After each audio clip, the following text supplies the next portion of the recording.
it's so fascinating. We never really seen anything like this. It's just like a middle finger to the whole new structure.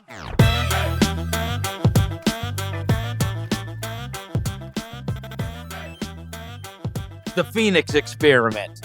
This is fun. Look, you've obviously got the fantastic players that are all on the roster together, but beyond that, it is another case of an owner taking over and then just opening up the pocketbook and dumping the money into the deal. And we have seen, and I know that he has said, hey, I'm not like Prokhorov. It's not going to be like Prokhorov or something, but like we've seen this same act over and over again, most of the time to poor results. It's not just Prokhorov. Guess who else, went bonkers with the money that they had once they got their team? Steve Ballmer did. Mm-hmm. Guess who else did? I mean, you could go to the NFL. Dan Snyder did back in the day when he was throwing $100 million at Albert Hainsworth and crap like that. And you have most recently this guy that bought the Mets and was so boisterous about it. Even on Twitter and whatnot, Steve Cohen. And like they had a fire sale this year. Like, but he was just going to outspend you. That's what it was. He was going to outspend you. I'm going to have the best players, and then we'll pay whatever tax you want us to pay and whatever else. And so you got a lot of these guys that are going to make the big splash. This one is so super fascinating.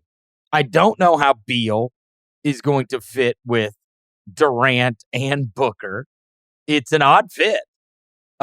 Just given what their careers have been thus far, you're going to see what they look like without Chris Paul, who was really running that show for them. And then, more importantly, along with Ayton, you go up and down, and we've just never seen anything like this. It's like DeAndre Ayton, $32 million. Keita Bates-Diop, $2 million. Bradley Beal, $46 million. Bol, $2 million.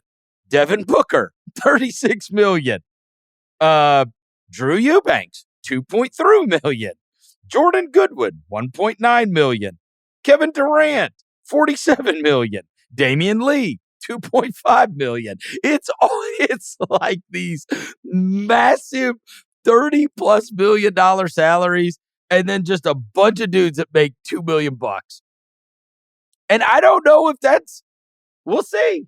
They did a much better job of filling out that roster with $1 and $2 million players than I would have ever thought they could. So I give them a lot of credit on that, but how much of it is it, what do they do with the Ayton thing? Is that going to be what they use in order to bolster around those other guys? And it's so fascinating. We never really seen anything like this. It's just like a middle finger to the whole new structure. And I know they got their second round picks back and all that stuff, but you've just got a bunch of huge salaries and then a bunch of nothing salaries. And then you've got these four, fantastic all-star caliber players. Obviously, two of them, I'd say Booker and Durant, Hall of Fame level players. And then, Beal's been a consistent all-star. Ayton's, he's right there on the cusp, all-star caliber. I don't know what's going to happen with it. I really don't. I don't know. And I don't know if Frank Vogel is like the right coach for this. I don't know. It's all fascinating to me. The one thing I disagree with what you said in there is the Beal fit. Beal, 30 point per game scorer Beal, was an off-ball guy, and he was very good at cutting, moving without the ball, coming off screens and handoffs. I like the theoretical version of it if Beal taps into that old version of himself. And like the guy he's been ever since he signed his big contract in Washington, uninspiring on defense. His offensive efficiency has dropped dramatically ever since he was a 30 point per game guy. I have questions there. But the old version of him, I hope he taps more into that next to Devin Booker and Kevin Durant. And I think they could be at the least they're going to be fun to watch. I think you it's want him to good. be Ray Allen. Yeah, he's the guy who's going to have to sacrifice the most behind Booker and Kevin Durant. Yes, for sure. And can he? Can he thrive in that role? I think so. Look, I think he made $300, $400 million. You'd think so, right? He's made man. Mm-hmm.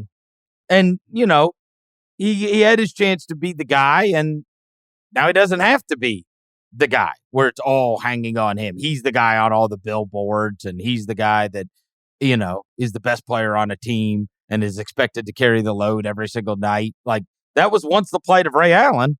And then he went and teamed up with Paul Pierce, and he went and teamed up with Kevin Garnett, and he was able, and Rondo for that matter, and he was able to, star in his role. And maybe Beal could do that, right? But that whole Phoenix thing, the whole new ownership, and then that, it's gonna be so fun. It's just it is a crazy ledger to look at, really.